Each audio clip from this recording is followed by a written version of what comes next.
حضرت طلحہ رضی اللہ تعالیٰ عنہ حضور سید عالم صلی اللہ علیہ وسلم نے بوقت آخری جو حضور نے حج مبارک فرمایا حجۃ الوداع کے موقع پر حضور پاک نے اپنے بالوں کا حلق فرمایا.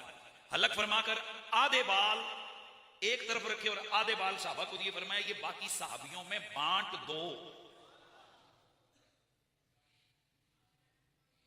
حضرت طلحہ کو حضور نے فرمایا ادھر آؤ, طلحہ آدھے ان کو دے دیے. صحابہ کہتے ہیں ہمیں بڑی حیرت ہوئی کہ باقیوں کو ایک ایک دو دو بال اور حضرت طلحہ کو آدھی زلفیں, آدھے سر مبارک کی زلفیں ان کے حوالے کر دیں. کیوں؟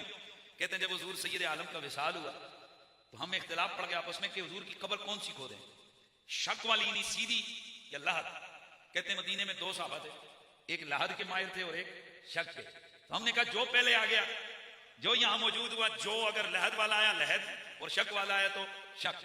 تو کہتے ہیں کہ لحد والے آئے اور یہ تھے حضرت طلحہ. کہتے ہیں جب انہوں نے لحد کھودی بعد میں ہمیں خیال آیا آدھے بال اکیلے طلحہ کو رب کے حبیب نے کیوں عطا فرمایا. تو یہ حضرت طلحہ رضی اللہ تعالیٰ عنہ ان کا تو عجیب و غریب معاملہ ہے. طبرانی میں دیگر حدیث کی کتابوں میں موجود ہے.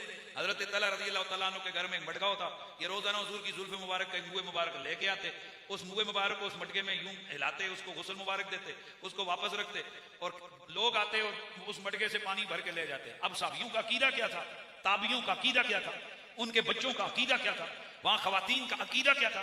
عقیدہ یہ تھا کہ جس کو جو بیماری, جس کا جانور بیمار ہوتا, کہتا جاؤ طلاق والا پانی لے آؤ, طلاق کے گھر سے زلف پیغمبر والا پانی لاؤ. وہ پانی آتا, وبا دور بلا آئے صدقے جاؤں.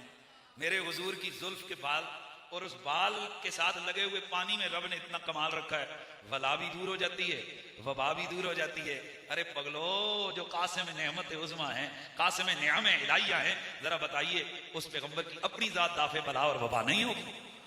اسی لیے پھر ہم کہتے ہیں کہ سوہنا مدینے والا دکھیاں دا,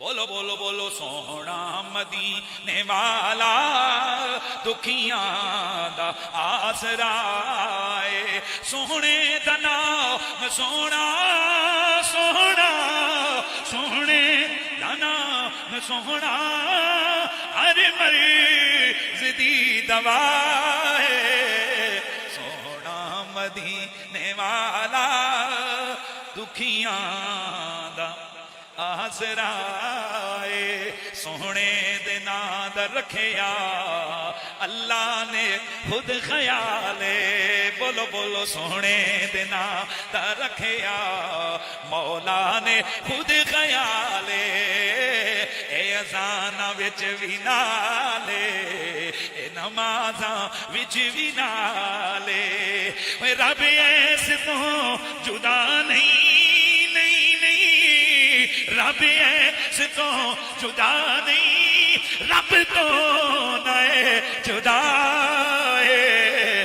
سوہنا مدینے والا دکھیاں دا آسرا ہے, سوہنا مدینے والا دکھیاں دا آسرا